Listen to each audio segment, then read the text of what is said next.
Welcome everybody. I'm Lisa Fox and this is the Within the Framework webinar series. So happy to be able to introduce my colleague, Dr. Phil Strain, who's presenting to us on Put Your Own Mask On First. That's a little bit hard for me to say. How to be a great pyramid model implementer in the time of COVID-19. I hope you found the resources. It's on the website. Next to this webinar registration on the web page dedicated to this webinar. Many resources, including a brand new resource, which is a program leader's guide for reopening programs. But let's move on to Phil. He has a lot to share and we have just a little bit of time with you. Phil is on the leadership team of the National Center for Pyramid Model Innovations. He's a James Kennedy Endowed Chair at the Morgridge College of Education and the director of the Pele Center at University of Denver. Importantly, Phil has over 300 publications and ton of grant funding and has been on almost every editorial board I think of in early childhood, early intervention and autism. What the most important thing I want you to know about Phil, in addition to being a really accomplished researcher, a really fantastic colleague. The thing I think you want to know is that I think Phil has been the most influential researcher on the inclusion of young children with disabilities and has really moved the field in important ways. And that's because he really knows children, he really knows classroom programs, and he really knows how to put it together so it works. So super excited that he gets to share his wisdom with us today. Thanks. Phil? Oh, thank you, Lisa, for that very kind introduction.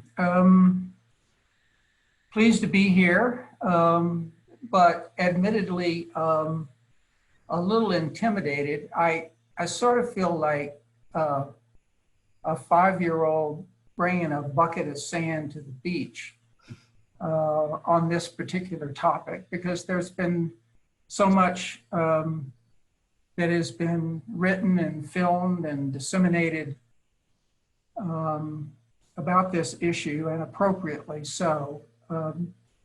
I do hope in that regard that I can bring a slightly different take on some issues that are important to consider.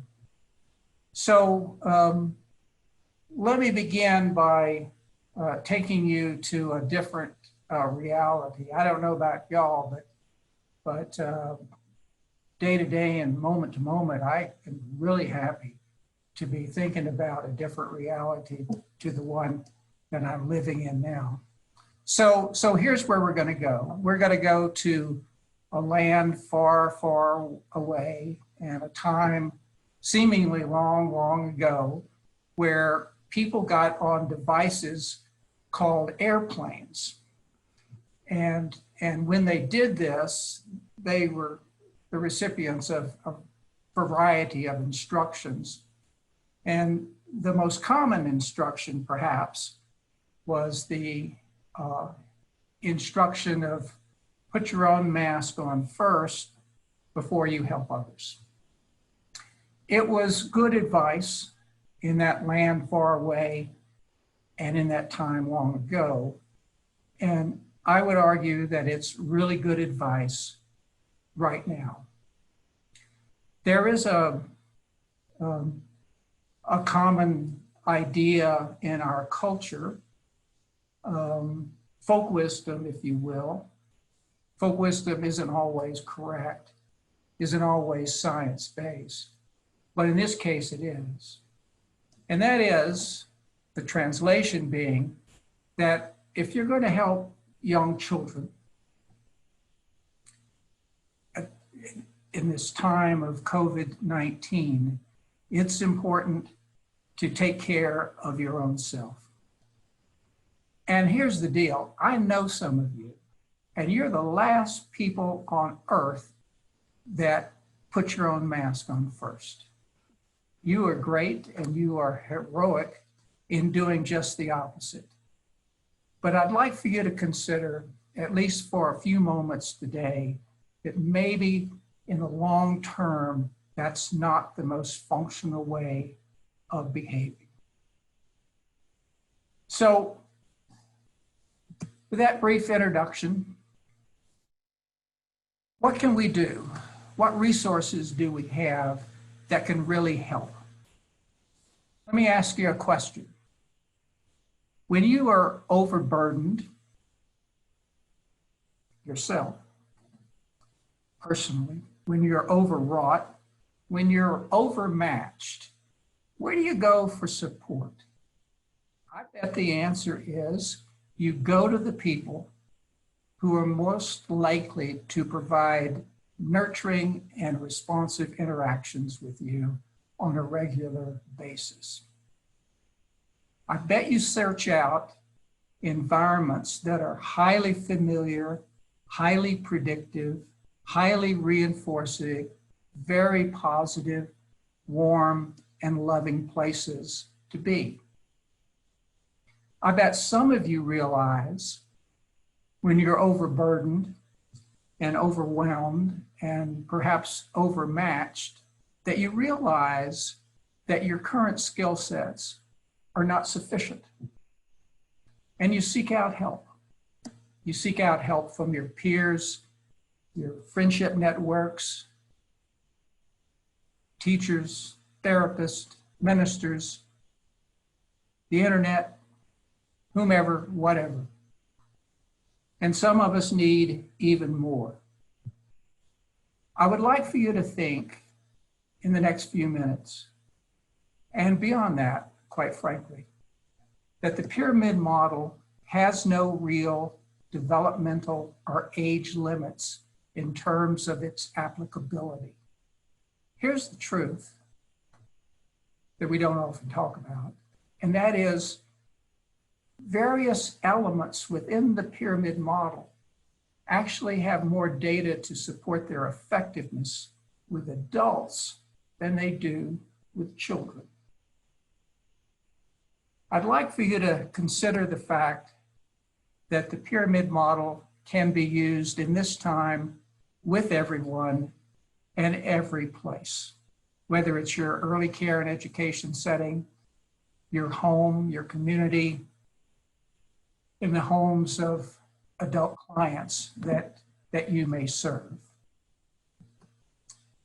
And I want to couch my comments for the rest of our time together around several tips.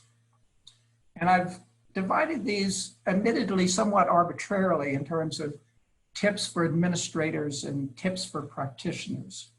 If you don't particularly resonate with how I've designated tips, just forget about that. And it can be tips for whomever.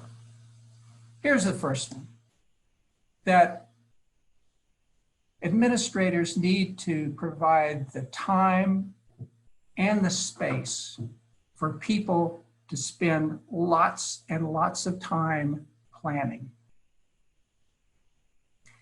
And this is not an event. These are events, plural.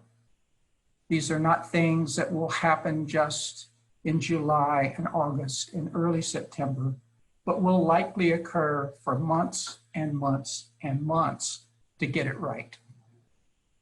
Let me give you two examples that I think are consummate examples about the importance of planning, repeated executions of plans, modifications of plans, another plan being implemented, more things being learned, more modifications taking place.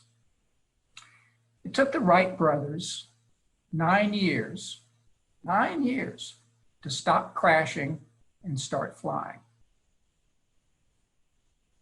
They were the pioneers.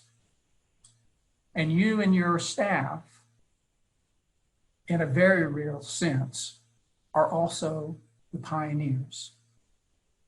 And it's going to be essential to have a longitudinal perspective, I think, in terms of when it is that we're going to get things right. Here's another example. Arguably one of the greatest inventors of all time is Thomas Edison. And just one of his consummate inventions is the incandescent light bulb. It's instructive also, just like with the Wright brothers, for you to note that Thomas Edison got it right on iteration number 3,000. Number 3,000. Here's the second tip for administrators. And that is that now more than ever, we need to emphasize to ourselves, to family members, to our bosses, to other people in the early care and education and to K-12 establishments and every other appropriate organizational structure dealing with young human beings, that social and emotional development is job number one. Everything, in fact, that is worthwhile later in life is predicted, is influenced directly by early social and emotional development. Here's my not so bold prediction for the near future, and that is that children will, if they haven't already returned to some early care and education setting, when they do, they will need far more, not less, social and emotional support from you and your staff.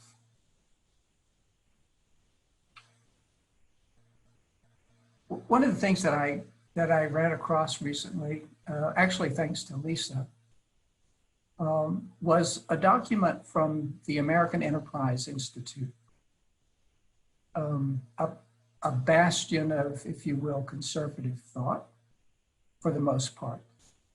And in their returning to schools, opening schools guidelines, they emphasize nothing is more important than early and frequent work around young children's social and emotional development. Here's tip number 3.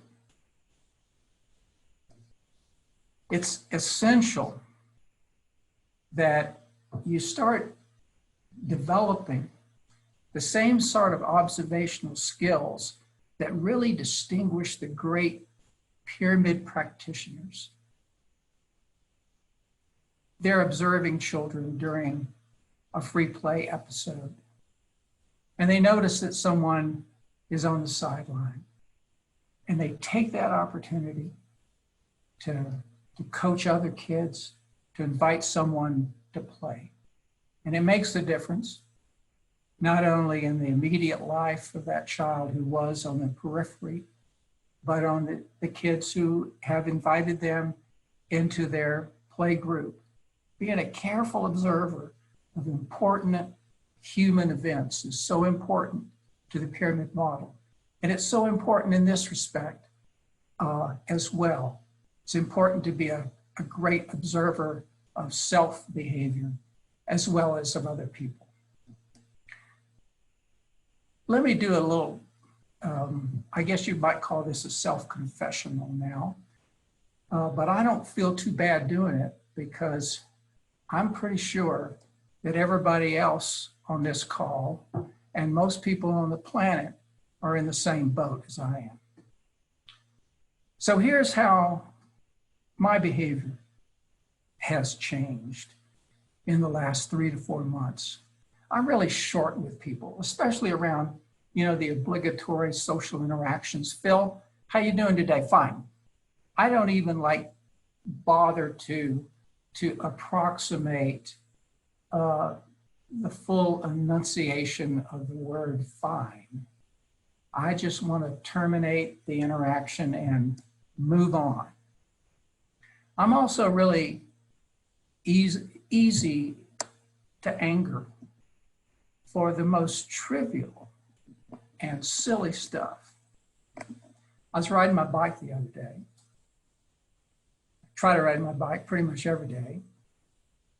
which is a good mental health exercise for me as well as physical. But a squirrel had the audacity to run in front of my front wheel, and I had to brake. I had a full-blown temper tantrum. I went insane for about 5 minutes on my bicycle as I fantasized about all the cruel ways that I could end this squirrel's life. Yeah, I'm easy to anger. I also find myself, for the first time in, I think, maybe 72 years, it's been since I took naps. Sometimes I take naps in the afternoon. My energy is not what it used to be. And I'm morose and I'm negative from time to time. I'm really hyper. I talk fast, I eat fast, I ride my bike fast. I'm embarrassed to say I drive my car fast, mainly because the Highway Patrol has stopped giving out tickets in Colorado. Don't tell anybody I said that, but it's true. And I scroll through, the internet fast. Well, you get the picture. I'm reminded a little bit of a lyric in a Bob Dylan song that goes something like this: "The confusion I'm feeling, no tongue can tell." It's going to be really important for you to watch out for yourself and for your staff around these kinds of signs of stress. And that leads us directly to tip number 4 for administrators. That is, there's no question about the importance of investing in mental health support for children and adult family members, especially now. But it's also important to be investing in mental health services for your staff. And I'm not talking about money investment now. I'm talking about your time and what you pay attention to, what's on the agenda for your staff meetings. Right now, you can set up listening sessions, can you not? I think you can. And you can continue to do those throughout the year. You can model healthy social and emotional habits yourself. That's going to be helpful to you and very helpful to other people. And you can start expanding your emotional literacy. This is one of those areas where the evidence in the pyramid strategies are perhaps even more powerful and significant for adults than they are for preschoolers. Because we know for young children and for adults, the better you can specify, the more precisely you can articulate the emotions, the feelings that you're having, you increase the probability that you're just going to have those feelings as opposed to being had by those feelings. So I did a little exercise myself. And I invite you to do the same one. And I did just a 24-hour feeling diary for myself. And I made myself go deeper than what's on the surface. And what's on the surface are the ubiquitous, I'm happy, I'm mad, I'm sad. The Holy Trinity, or unholy as the case may be in this regard. And I wrote down in big person terms what it was that I was having emotions about, how I could describe those emotions. And here's the list here. I'm going to read it off so I don't miss anything. At various points in time, I felt ambivalent. I felt wistful about the good old days that I used to just constantly complain about, but because now they're the good old days, I feel wistful about them. I felt cautious. I felt grateful. I felt heartbroken. I felt insecure. I felt powerless. And I felt uplifted. Let me propose to you this hypothesis. If you and your staff share in safe and comfortable ways those kinds of emotions that I suspect that you all feel at some point in time, you are more likely to be successful pyramid model implementers. Here's the next tip. I wish this were not true, but regretfully it is.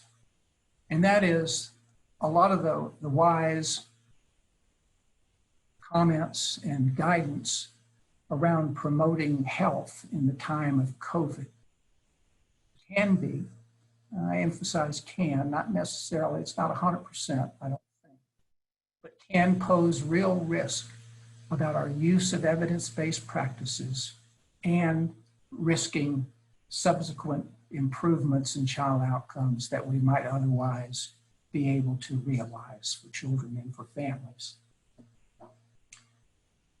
There are three obvious examples here.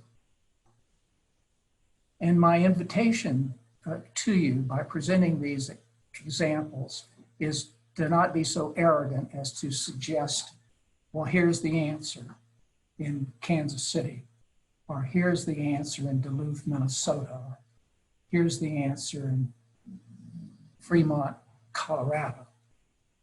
No, I think the answers have to be idiosyncratic. They have to be driven by local conversations, and conversations not just with professionals, but consumers and larger members of the community. One of the challenges that we're going to face involves distancing human beings from one another and the need for those same human beings to connect in meaningful kinds of ways. There's also some risk, this is the second kind of incompatibility piece that we need to be honest about, and that is that if there is some reduction by ways of children going to early care and education settings less, or perhaps not at all, in some circumstances, are not at all for some truncated period of time, that has the real possibility of reducing the dosage that kids get in evidence-based practices like the pyramid model. And if we don't get the dosage right, we won't get the outcomes that we deeply desire. Related to that second point is the third point that is so important for us to lead conversations on. And that is that if families are going to carry a burden that they didn't sign up for around their child's ongoing education, then we need to figure out, not just as an education establishment or a Head Start establishment or whatever establishment, but as broad-based communities, we're going to need to figure out how to support those families in that process. Here's number 6. Now, I'm a little hesitant to talk about number 6 because it may seem like I'm suggesting that people are short-sighted. But 6 has to do with the fact that we're very likely in many places in the United States and other countries as well, going to have to make decisions about limiting who's where.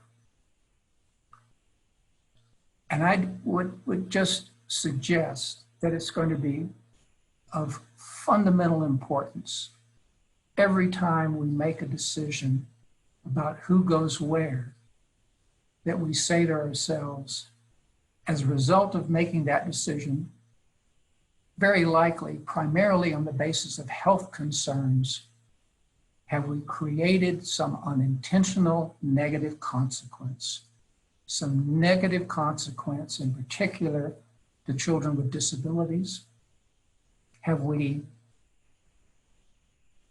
accidentally harmed friendships that have already formed?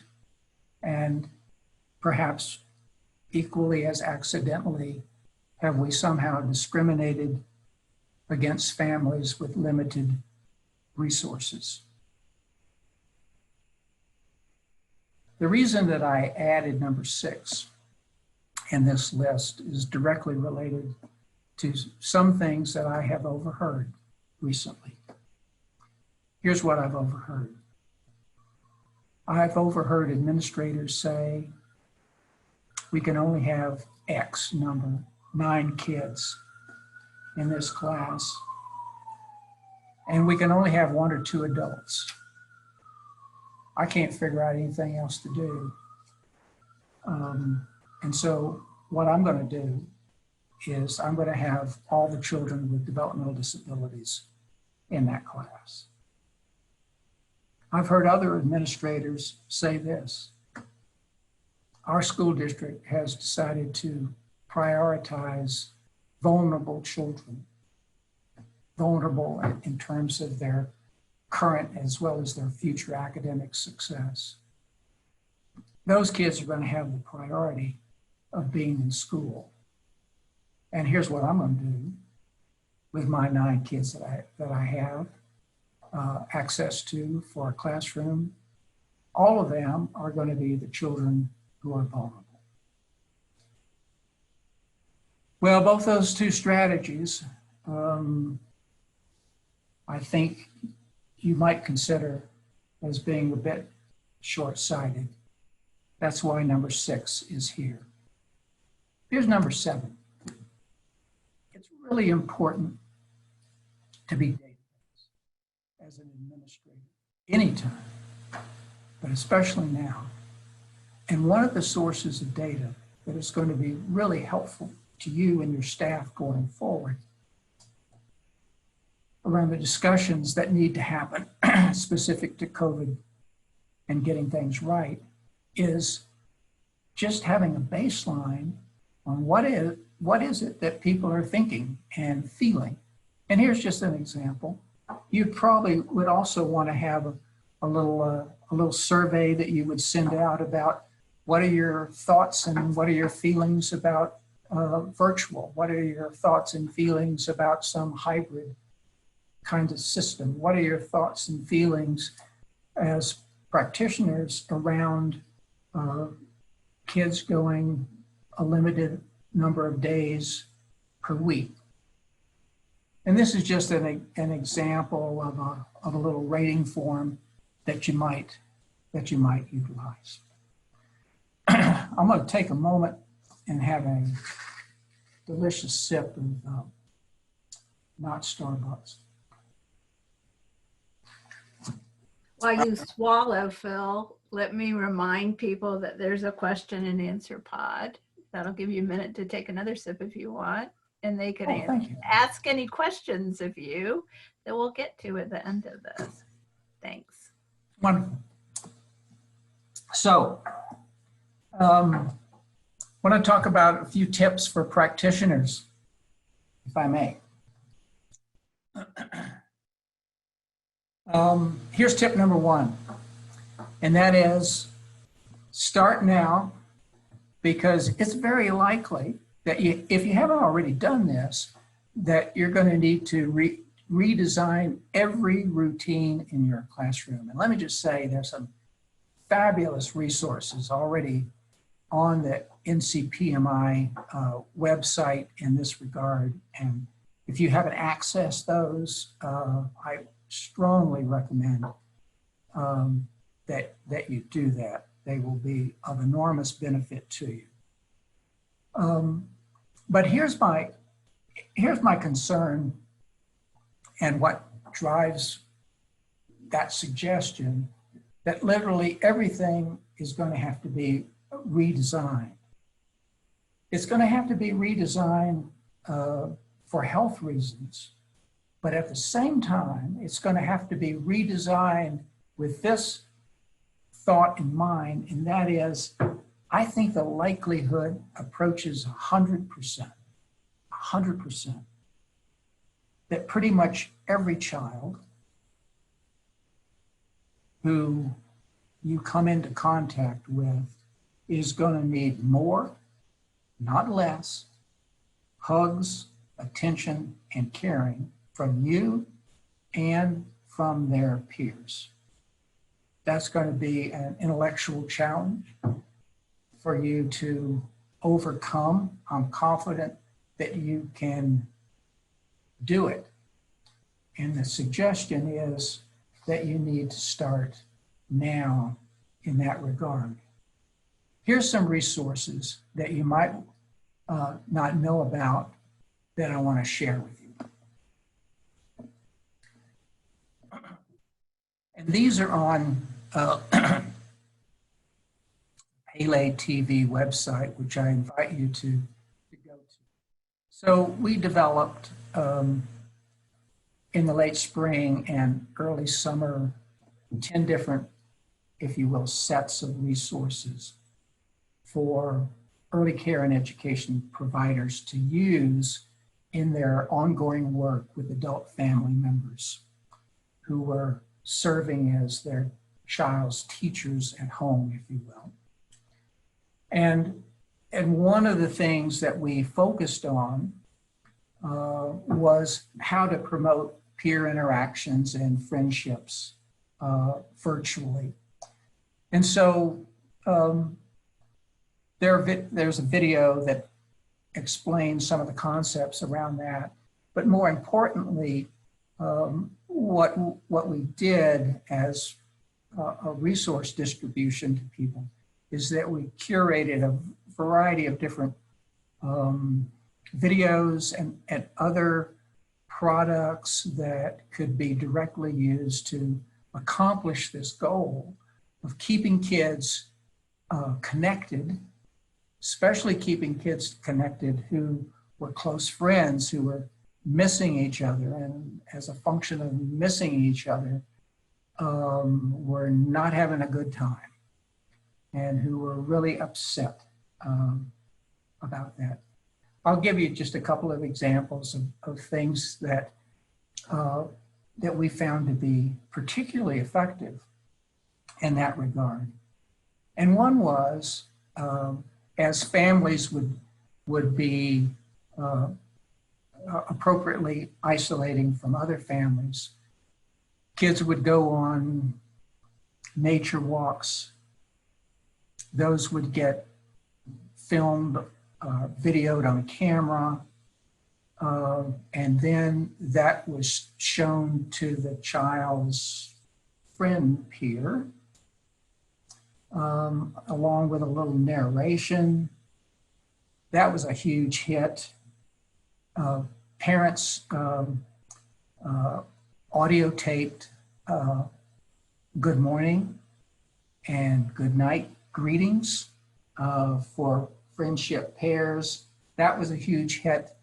And they also shared audio tapes of "My favorite thing that happened today was," and that was shared at the friendship pair's bedtime. And that was a real meaningful set of events for kids. So I invite you to that particular one of the 10 in the series. The other one that I wanted to share with you that was really valuable, especially to adult family members, is a set of materials on the Pele site. And this one focusing around the development of routines. And although a number of families develop routines that span the course of the day, what we found is that what was most vital was a waking up, getting out of bed, getting fed routine. So a morning routine and a late evening going to bed routine. And that's available here in terms of the guidance around that. But the pivotal routine, the one that the adult family members really love, was the independent play routine, which is a set of strategies around getting kids to play with sibs or toys or materials without needing the direct, immediate, hands-on supervision of their adult family members, which allowed the adults to do a variety of different things. In many cases, grab a moment to get their work done at home because they also had that job to continue to do as well. Here's tip number 4. And some of you have seen this already. But I've been thinking about this since I saw this excellent product around rebuilding, if you will, the pyramid. And it's focused on these such fundamental high leverage practices within the pyramid around schedules and routines, supported conversations, expectations and rules, positive descriptive feedback, emotional support. Here's what I think. I think if this was your curricular focus for the first 2 months of this upcoming school year, you couldn't do better than that. You literally couldn't do better than that. That's tip number 4.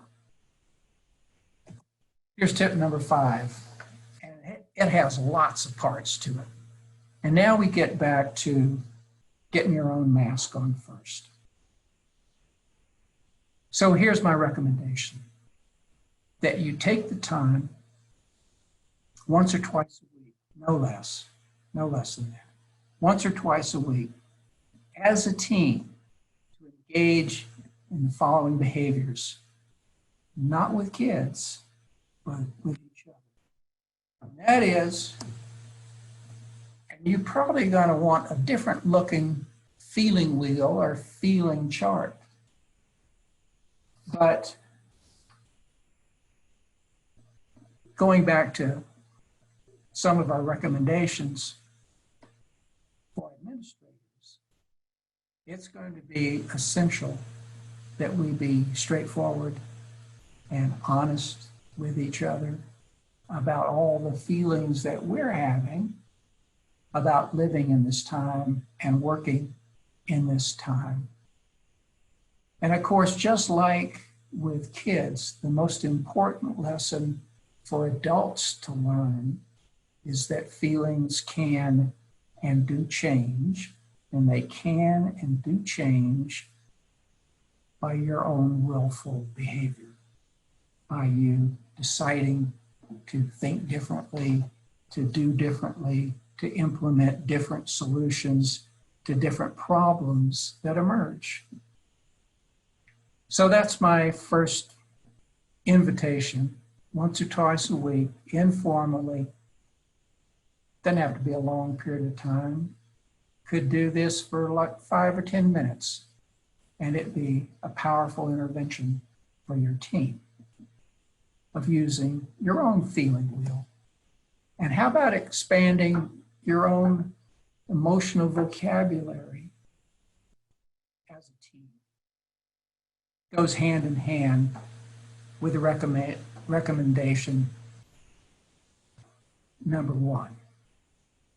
I love these, incidentally.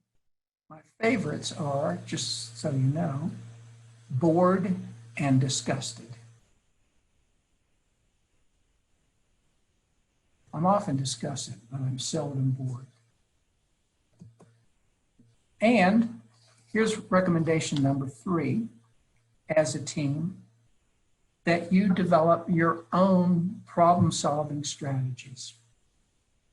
as you think about how you're going to organize your classroom physically, as you think about how you're going to organize your schedule, as you think about the movement of kids, as you think about the movement of adults, as you think about the cleaning of materials and toys, et cetera, et cetera. There's no reason why that I can think of that you wouldn't need a set of problem-solving strategies that everybody can adopt in common, that everybody can follow.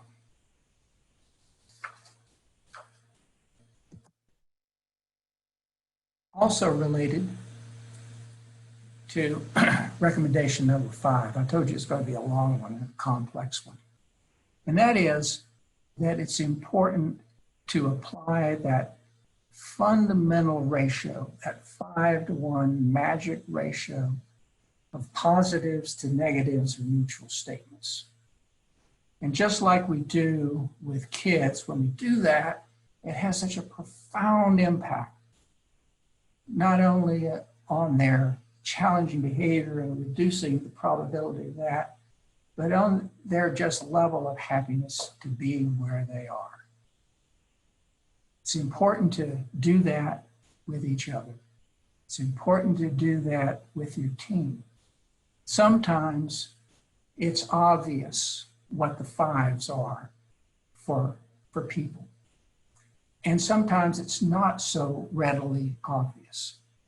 If it's not so readily obvious, here's another strategy. It's a strategy that I utilized with my team in the Pele Center. I think it worked really well. And we ask people to just fill out a simple form like this. You know, what are your social reinforcers? People are real different. Some people want a pat on the back. Some people want a good job. Some people want just a nod and a smile. Some people want highly descriptive feedback and other things. So the invitation here is that you commit as your team to engaging in that 5-to-1 ratio with each other. You share with each other what those important 5s are, and you mutually commit to delivering that. Here's recommendation number 6. And that is that children, I'm thinking, are going to need a maximum amount of predictability in home and classroom routines. And in fact, there's no scientific agreement, and this spans the entire theoretical orientations that exist in the world. There's no disagreement that this is not the antidote, one of the most significant antidotes to living successfully in a traumatic time. And that's just increasing the predictability. That's not about increasing the redundancy. It's increasing the predictability. Some people that we've shared this notion with are hesitant about it. Let me tell you a brief story, and hopefully that will prevent any hesitancy on your part.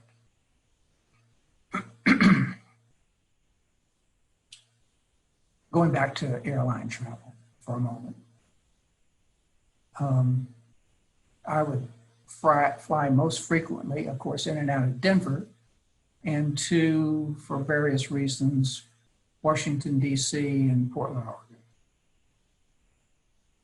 When I was in any of those 3 airports, I didn't rely at all, I don't think, on signage to tell me where my bags were or where the taxi stand was or where to find something to eat if I wanted to be living dangerously. But I went to Glasgow Scotland, beautiful city, beautiful country, last year. Oh, I was lost like a baby in the woods, and I was searching desperately for any signage. Here's the message. When you need it, when you need predictability, when you need environmental supports, oh, brother, do you ever need them? And when you don't, they're there, but you don't access them. So some people feel like, well, if I provide all this predictability, kids are just, they're not going to become independent. No, that's not true. If they don't need it, they'll ignore it. But my hunch is a lot of them are going to need it. So here's just some examples of visual supports that we might have for kids. In this case, kind of laying out the schedule of the day. But here's the deal. When you're really stressed, when you got things on your mind, when you're worried about stuff, when you're uncertain, you need more support than just the visuals. So what could you do? Well, you could not just review the schedule at the beginning of the day. You could review the schedule every time there is a schedule change, a routine change, or going from point A to point B, from activity A to activity B. Kids could also manipulate the visuals. And you could help children and families create similar kinds of visual supports in the home setting if you haven't done so already. Transitions are always a challenging time for kids as well as adults. And here are just a few examples. And I love the extra special, not very expensive, incidentally, binoculars that are able to detect particular toys and materials that have not found their proper place. Props are big things for young kids, as you well know, and provide a level of support, if you will, for behaviors that they may have forgotten in the moment to engage in. The little snack visual doesn't have to just be a visual. It could also be something that a peer carries around to their friends, perhaps or perhaps not in a socially distant way, and just say, there's 5 more minutes until snack time. So some ideas about transition supports could be really valuable. And circle time supports for kids. You could scale these up such that they're not just visuals, but you could review the expectations and have kids responding chorally in unison to recite the circle time expectations. Children could model for each other prior to the beginning of the circle time. Kids who are having problems following one particular expectation could hold a small example in their hand during that period of time. Here's something to think about. Related to these and all the other visuals that I have shown you and will show you, do we as adults need the same visual supports? I wonder. I know I do. Just another example around mealtime. Most kids probably know this sequence. They probably know it backwards and forwards if they've been in school for a while, but here's the deal. when your mind is cluttered with other things, and when you are somewhat overwhelmed in the moment emotionally, you forget the simplest kinds of things that you should not forget. Here's what I do. I can't tell you how many times recently I've gotten in the car without my car keys. Now, I know that the car won't start without the car keys, but I can't seem to make that cognitive connection when I'm having a not so great morning. I get on my bike, start to ride, I pull out, I'm about half a block away, and I realize I don't have my sunglasses on. Not a good thing in Colorado. You'll be, sun blind in no time at all. And I show up to the coffee shop desperate for caffeine and realize, I didn't bring my wallet. So another bit of self-confessional, but I don't think I'm the only one who's behaving in that way. I can use some visual supports. Perhaps you do too. Perhaps members of your team do too. Perhaps that would help. And here's just some other examples around play supports where things are, if you will, and visual on the left, pretty rigidly, if you will, organized. But sometimes that level of organization helps when you're feeling a little frazzled.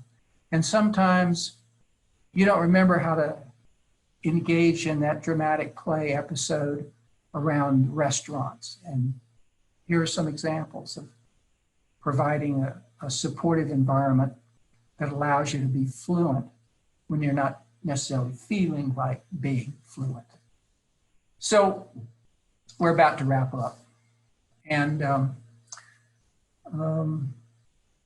got this idea about state of grace from the strangest damn source.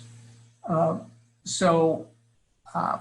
some reason, I stay with Wells Fargo Bank, which is one of the worst companies in the history of the world. But anyhow, they've treated me individually well, but that's another story.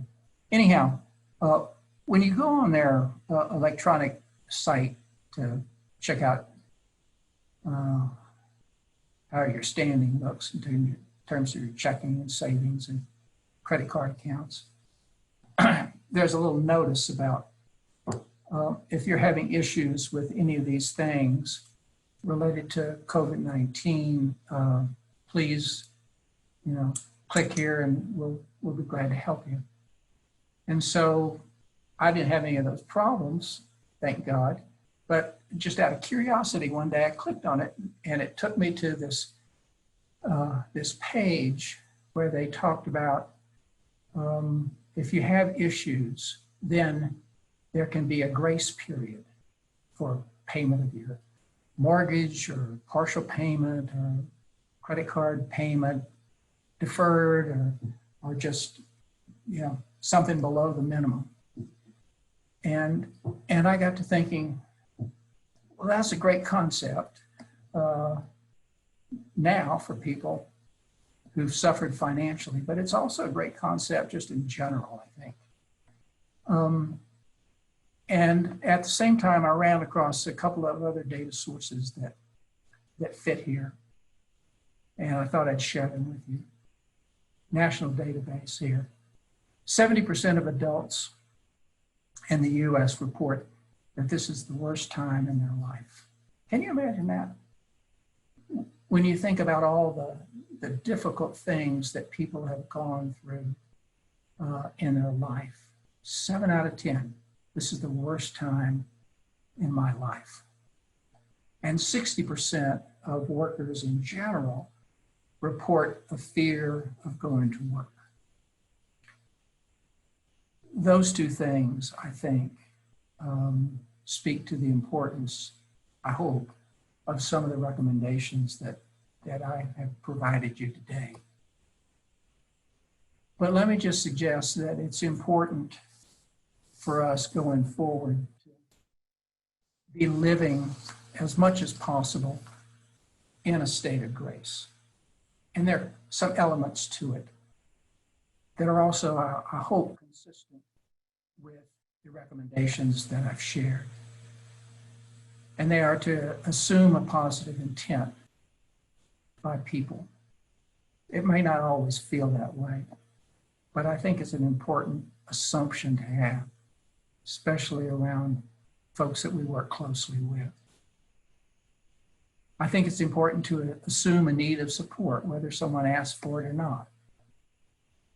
I think it's important individually to engage in 5-to-1 with ourselves, to acknowledge our daily joys. Surely there are some. And it's also, I think, important to assume that everyone's challenging behavior in this moment, until proven otherwise, is a skill deficit. People are not doing it to be oppositional, to be mean, to get in your way. They're experiencing being overmatched in the moment. And I also think it's important to ask for and accept support from others. It's a real sign of being strength, of strength. I like to close with a quote from Martin Luther King Jr., who said a lot of amazing things in his short life. I really like this one. And I'll read this so I don't misquote. Everybody can be great because anybody can serve. You don't have to have a college degree to serve anybody. You don't have to make your subject and verb agree to serve. You only need a heart full of grace. You only need a soul generated by love. I wish you luck and good fortune. And my final invitation to you is to picture yourself here. And that is as a hero. You've always been, actually. It's just more obvious now than it has been in the past. And I think now we're going to have a few moments, perhaps, for Q&A. We just have like 2 minutes and a few questions. First of all, thank you so much. I'm feeling a little tearful after the MLK quote, as well as your hero picture. And I'm sure everyone is, and really enjoyed your wisdom. But there are 2 quick questions. Just people are like, wait, I want to ask, and wait, they want to ask. Explain the 5-to-1 with just a little bit more detail. Yeah, sure. So the 5-to-1 ratio really refers to the 5 being positive, affirmative statements that you deliver to children or to yourself or to your teammates, to your lover, whomever. The 1 represents negative comments or just demands, requests, etc. What we know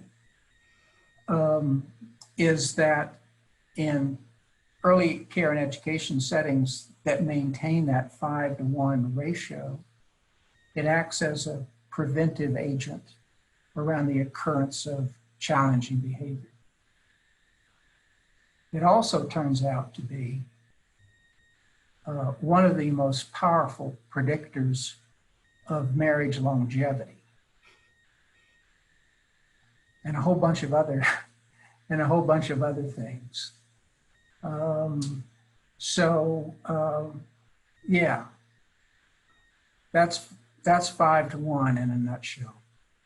Great. Really, truly a pivotal practice for making the world better for yourself and others and our children. Again, thank you, Phil, so much. This was really excellent, and we have lots of comments to that. Thank you to our speaker for his wonderful insights. And As the slide said, your feedback is very important to the work that we do. Please remember to provide your feedback on this webinar with our post-webinar survey by typing the web address shown on this slide into your internet browser.